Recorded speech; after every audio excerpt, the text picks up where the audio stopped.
BCB পরিচালক M Nazmul ইসলামের পদত্যাগ দাবিতে বিপিএল বয়কট করল ক্রিকেটাররা। দুপুর 1টায় রাজধানীর একটি হোটেলে জরুরি সংবাদ সম্মেলন ডেকেছে কোয়াব। গতকাল সন্ধ্যায় নাজমুলের বিতর্কিত মন্তব্যের পর ক্রিকেটাঙ্গনে শুরু হয় তোলপাড়। আজকে দুপুর 1টায় নির্ধারিত নোয়াখালী চট্টগ্রাম ম্যাচের আগে নাজমুল পদত্যাগ না করলে সব ধরনের ক্রিকেট বর্জনের ঘোষণা দেয় কোয়াব। মধ্যরাতে ক্রিকেটারদের সাথে বিসিবির সমঝোতা চেষ্টা ব্যর্থ হয়। ক্রিকেট বোর্ড এম নাজমুলকে 48 ঘন্টার কারণ দর্শানোর নোটিশ ও বিতর্কিত মন্তব্যের জন্য দুঃখ প্রকাশ করতে বললেও অনড় অবস্থানে ক্রিকেটাররা। ম্যাচ খেলতে মাঠে যায়নি কোনো দল।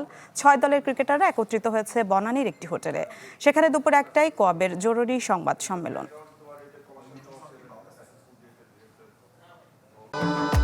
ভবিষ্যৎ হোক নিরাপদ, বিনিয়োগ হোক বিশ্বস্ত, আর আমার পছন্দ সল্ট বে। ওয়েলকাম টু সল্ট বে। দর্শকের বিষয়ে আরো জানাতে সহকর্মী আরিফুল ইসলাম আমাদের সাথে যুক্ত হচ্ছেন। আরিফ, এর আগে আপনি জানাচ্ছিলেন যে ক্রিকেটাররা তাদের সিদ্ধান্তে অনড় রয়েছে। এখন বনানীতে 6 দলের ক্রিকেটাররা এক হয়েছে। সবশেষ তাদের সিদ্ধান্ত কি, একটু জানাবেন বিস্তারিত?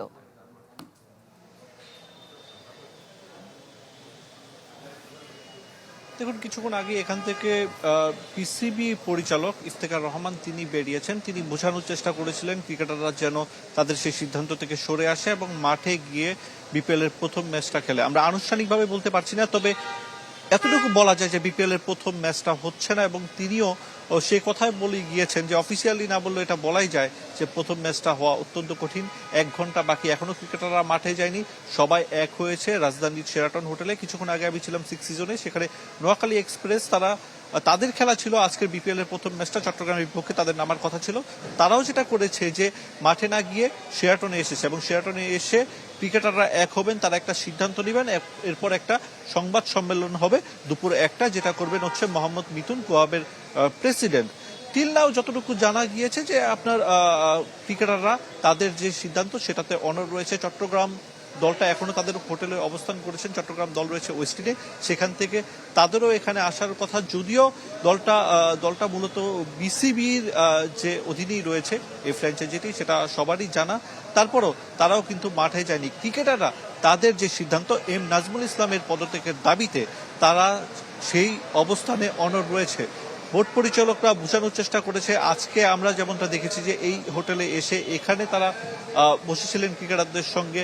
গতকাল রাতেও রাত 2টা পর্যন্ত আসলে ক্রিকেটারদেরকে চেষ্টা করেছিল যে তারা যে কোনো মাঠে গিয়ে ক্রিকেটটা খেলে, কিন্তু সেটা শেষ পর্যন্ত হচ্ছে না বলা চলে। For the first time BPL এর ইতিহাসে এমনটা হচ্ছে যে ম্যাচ বয়কট, যা আগে কখনো হয়নি, সেটাই হতে যাচ্ছে। এই ধরনের পরিস্থিতির মুখোমুখি বাংলাদেশের ক্রিকেট প্রথমবার। আরিফ, ধন্যবাদ আপনাকে। সহকর্মী আরিফুল ইসলাম আমাদের সাথে যুক্ত হয়েছিলেন। দর্শক, এ নিয়ে গণমাধ্যমে কথা বলেছেন বিসিবি পরিচালক ইফতেখার রহমান মিঠু। ডেফিনেটলি এটা অনাকাঙ্ক্ষিত, যেই কথাটা উনি বলেছেন এটা আমরা সাপোর্ট করি না। তো সুতরাং কিন্তু এটার একটা প্রসেস আছে যে এইটার জন্য ওয়েট করছে। তো ওনাদের বুঝিয়েছে এখন যদি মাঠে আসে তাহলে খেলা হবে। যেটার এগেনস্টে প্রসেসে ইভেন শোকজ নোটিশ তার সার্ভ করা হয়েছে। উনি, এটা তো আমার ব্যাপার না, প্রেসিডেন্ট সাহেব শোকজ নোটিশ সার্ভ করা হয়েছে, কিন্তু এটা একটা প্রসেস মেনটেন করতে হবে।